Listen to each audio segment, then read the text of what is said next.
Hello and welcome to another episode of the Agency Leadership Podcast. I'm Chip Griffin. And I'm Gini Dietrich. And we're here today to talk about war. Price wars, to be more exact. Wow. I don't know. I feel like you've been taking energy, Gini. I mean, it's. Yeah. I think we're both feeling a little run down right now as we record this, headed into the Independence Day holiday here in the United States. We are out of gas, so I'm going to fake it as much as I can for the. I think everybody. I said this in the Spin Sucks community, but it really. I mean, I don't know if everybody has, but it feels like everybody took this week off because everyone's just like, I'm done. I'm out. I'm taking a week off. I don't care if I have to just sit in front of my TV, but I'm out.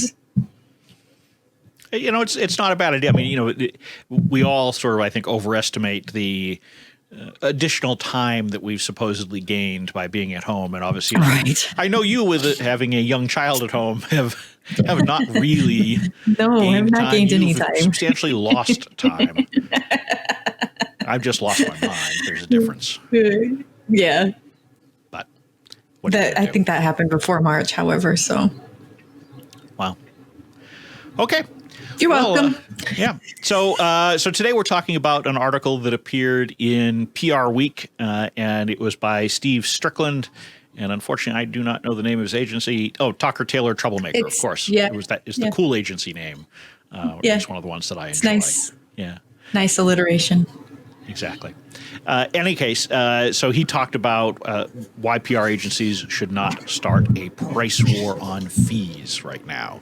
And obviously this is a concern because as any time that there is an economic storm, people will do whatever they can to get business, whatever they can to grab market share. And so, you know, what were your thoughts after reading the piece, Ginny? You know, I mean, I liked the piece. I thought it was interesting. I appreciated that he talked about two things. One that large agencies typically have savings, and so they can undercut their own fees and still make their payroll in order to bring on new clients. And I also appreciate that he said, you know, when we do that, even if we can afford it, not only do we hurt ourselves in the long run, but we hurt our small agency partners because they can't do that. And so we're undercutting the entire industry by cutting our fees, which I agree with. Well, that is absolutely true. And I am of the belief that I don't care if you are a one-person solo agency, a small agency, mid-size, large agency. You should not ever be pricing below your actual costs. You shouldn't be using savings to subsidize. No. You absolutely need to be pricing appropriately because it will come back to bite you eventually. I mean, you may get a land grab today and some of those agencies with savings. And I would say not all of those are large agencies. I know some smaller agencies who are doing okay and have some financial wherewithal to cut rates. And they're doing so because they feel like they can grab market share now. And it's a bad idea. It's a really bad idea. And I think, well, I mean, you raise a good point that it never actually comes back because the client will always think, oh, you can always do this for $100,000 when it really costs $500,000. That's not good because you'll never get the client up to that level. And I have been there over and over and over again in my career where I've been working with or for or alongside someone who says, we just need to price it right today to get the business and we'll make it up later. We'll sell them more. We'll be able to raise prices in year 2 or year 3. Never, ever have I seen it happen in 25, 30 years of being in this business. Doesn't happen. I actually have. About 4 years ago, I went to a client and I sat in his office and I showed him, you know, he'd been a client for 6 years and I showed him all the work that we'd done and all the results that we'd gotten. And he even gave us credit for some return on investment that I hadn't accounted for. And it ended up being some ridiculous amount, like 15 to 1 or something. And I said, now let me show you what you've invested with us versus what we've spent. And he was like, he looked at my number and he goes, yeah, I'm never going to pay that. And I was like, okay, then we need to reduce scope because we are way underwater here. And we had a really interesting conversation. I've never gotten him to raise his fees, but he's one of the lowest maintenance clients today that we have because he understands that we went way underwater. I was perfectly frank with him and I showed him, but we've never, ever, ever gotten him to raise his fees, ever. Right. And it's different when you get into a situation like that with a client over time versus that's what you went into it with the mindset to do. I mean, if you go into it and you say, this is my strategy is to underprice it, I just don't understand what your plan is, because there's nobody who, once they pay $1 for a widget, is going to say, "Oh, sure, I'll pay $3 for that same widget next year." Nothing else has changed other than you coming and saying, "Hey, this is what I really should have charged you back then." Right, I mean, it's a nutty approach to business. But this article or op-ed piece or whatever you want to call it also makes, I think, a very important point on the impact on the broader industry. And I think that in times like this, yes, we all need to think about our own businesses, but we also do need to take a broader look at the industry and what we can do to, uplift the whole industry, because it's going to help us or hurt us over time what we do collectively. Well, and he did say, we could put our industry into a further, deeper recession by doing this, which is, I know that we tend to go into creative businesses because we're not math or finance people, but it's that, and you and I have harped on this for a very long time.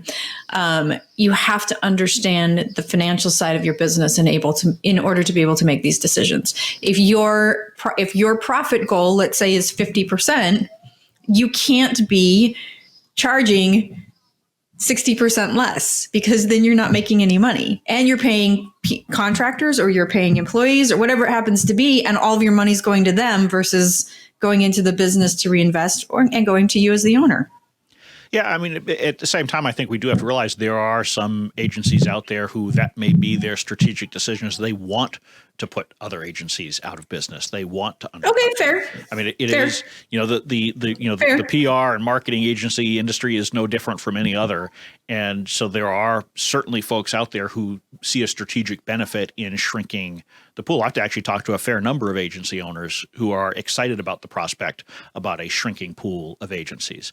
And look, I don't disagree that there are agencies out there that probably shouldn't be in business today, but that's different from actively trying to undercut them. I don't know what to say to that. it's far. Do you believe that there are those agencies out there that have that as a strategic plan? Oh, for sure. Yeah. I just don't agree with it. I don't. It's kind of like the dark web where all this stuff happens, where I know it happens, but I don't really want to know. And that's the same kind of thing. I know that happens. I just don't want to know that there are people out there who are actively trying to put their competitors out of business. But there are unfortunately not so good agency leaders out there. And I don't want to take us on too far of a tangent, but I did get wound up earlier today on another PR Week article about some agency owners in the UK who were talking about reopening in the fall and to hell with their employees if they didn't want to come back, basically. And that was not a direct quote, but the direct quotes were pretty much just as bad in the piece where folks talked about, this is not a democracy. I'll tell the team when they need to come back. And we just need to be back in the office by September, come hell or high water. And of course, these brave agency leaders did not put their names on these quotes. They were all anonymous. But I suspect that folks who think that way may also be the type of folks who are thinking, hey, we can go undercut someone else, and if we happen to put them out of business, that's just a pleasant side effect.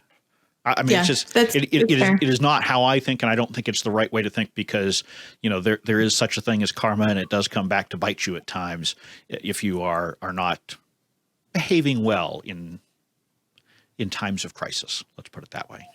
That's my kind. So I have not seen the article other than what you told me about, but I promise you I didn't lie to you. So no, I know you didn't. I think just in that instance itself, the idea that you would, especially for something, I mean, you don't know what's going to do. We don't know if childcare is this. Everybody's talking about a second wave, so the schools are closed November and December. It's just, what health risk, but as an agency leader, that ability worth the risk. Right. No, it's clearly it's not worth the risk. It's not something that folks ought to be doing. I mean, certainly if you're going to take that approach, make sure you talk to your lawyer first and ensure that you've crossed your T's and dotted your I's so that your liability isn't through the roof. But it's the wrong thing to do just from a human standpoint. It is the wrong thing to do. It's the same thing with starting a price war for the purposes of harming others and winning the business in the short term. Now, that said, I do think, and I've said it before, agencies do need to look at their pricing right now because, the pricing that was working for them and that was proper 6 or 12 months ago may not be proper anymore. You may need to look at reducing your prices, but you can only do that once you know what your cost base is, what your floor is, and make sure that you're pricing above that. So I don't have an issue with folks discounting their prices right now as long as they're doing so and still being profitable, because I think that's how you really have to look at it. If you're using cash reserves simply as a market share move, that's where you get into trouble, and that's where it's problematic for the entire industry. Yeah, it's just.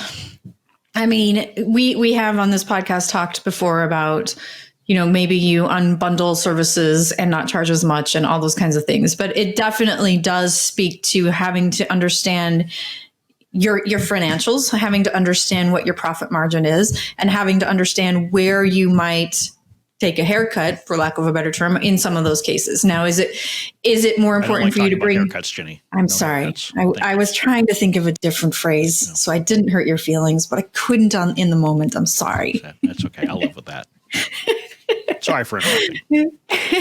But I think it's really, you can think about things like, is our profit margin 50% and we're okay to go 45% to bring this client on, or, whatever it happens to be. There are certain things that you can do from that perspective, but don't get yourself down to no profit or 10% profit just because you want to bring clients in and you're willing to undercut that much. Right. Because, there's an absolute difference between pricing right and pricing competitively and even pricing aggressively versus taking that deliberate loss merely to steal the business, if you will. And that goes for whether you're going against someone who's an incumbent or you're in an open RFP process or something like that, or, whatever kind of process you may be in. It really does start with understanding your cost base. And this is something that I think far too many agencies, I know I've said this many times before, but far too many agencies do not understand their actual cost base for projects and for client work. And you need to know that in order to get to the right pricing that is both competitive as well as profitable. Yeah. I use a very easy model. I look at my revenue. I say what my goal is for profit. I subtract the profit goal from the revenue, and then I have what's left. And then I say, okay, here's my cost of doing business. And I include all of that. And then whatever that number is that's left goes to things like, do I want to reduce fees on something, or do I want to give raises or bonuses, or do I want to invest in technology, whatever it happens to be. But it's a very simple thing. And of course, I have a huge spreadsheet that's more convoluted than that, but that's where I start. It's very like, here's what our revenue is right now. Here's what our profit goal is, and here's what's left. And then you start to figure out, okay, but I never touch that profit goal ever. Right. Because I have that lump sum at the bottom that allows me to sort of play with whatever it is I want to play with. Right. And you really, you also need to know it on the client and project level as well, right? So absolutely. You certainly need to know it on an agency level, but you do need to know it because we all have clients that that require far more work than others, even if they're at the same price point. And so understanding that, and I've got, spreadsheets and stuff that you can use to figure it out. But as a general rule of thumb, if you can price yourself so that you take your actual costs, your staff costs, your out-of-pocket costs, all that, and if you multiply that by somewhere between 2 and 3, that's probably a good range to have your pricing at. So if your cost is $5,000, then you should probably be charging $10,000 to $15,000 to the client, and that will help cover your overhead expenses, your cost overruns, and also give you a healthy little bit of profit. So it doesn't work for all agencies, but I would say most agencies that I've seen, if they price somewhere in that 2 to 3x window on a project or on a client, they at least won't get into any trouble. Let's put it that way. And you know what I like about that too is it allows, because you always have a prospect who negotiates, and it allows you to say, look, this is just how much it costs. Right.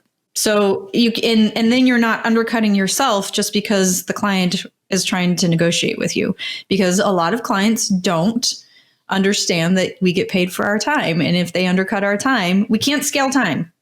They just can't do it. They can make more widgets. We cannot make more time. So I think it gives people the confidence to be able to say, look, that's just how much it costs. I can't do it for any less. If you want it for less than that, then we're going to have to take certain things out. And I think I have found it gives agency owners confidence to be able to say, that's just how much it costs. Right. Right. No, absolutely. And you have to be honest with folks. And if you're going to make price reductions, you need to make scope reductions. You need to help folks understand that there are absolutely trade-offs.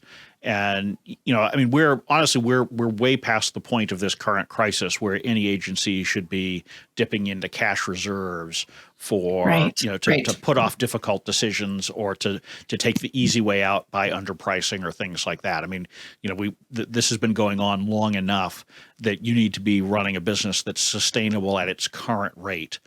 And so that may mean making some really tough decisions about costs or headcount or those kinds of things. It may make some tough decisions about particular clients. I mean, if you've got clients you're dramatically over-servicing, you may need to look at those right now because, yes, it feels good to get the revenue in there, but if you're underwater on it, now is not the time for that. So you need to be running a sustainable business, an approach where you're out there, underpricing either on your existing client base or renewals or new business.